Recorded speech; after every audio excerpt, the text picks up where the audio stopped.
encourage somebody. I want to testify, but don't let this moment pass you by tonight. I feel like God is moving by, and He has something special for somebody tonight. If you'll just reach out and touch Him tonight.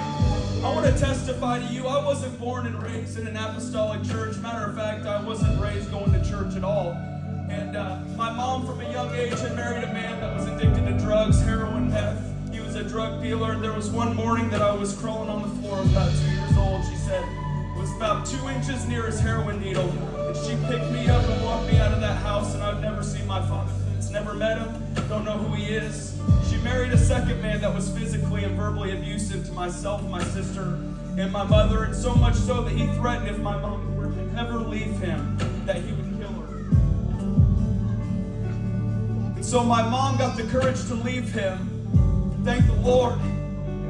He kept us and He protected us. We still didn't know truth yet.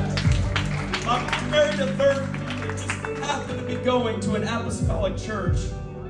And I felt the presence of God when I went with him. And I said, Mom, you've got to come to this service. There's something different here. I was just a 6th, 7th grader. I didn't know what I was feeling. I just knew there was something a little bit different there.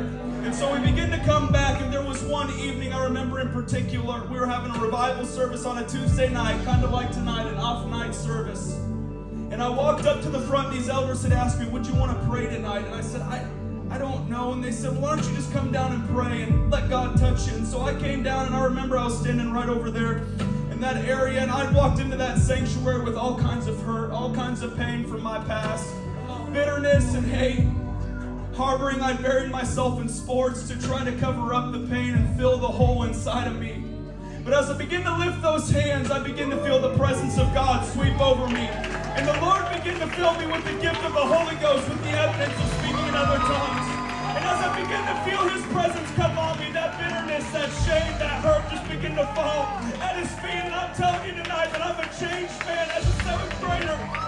God has kept me, God touched me, and I want you to know tonight, if you're in this house and you're struggling, if you're going through a trial, if you're here for the first time and you don't know what you're feeling, but you know there's something different, I want you to know that this is for you tonight.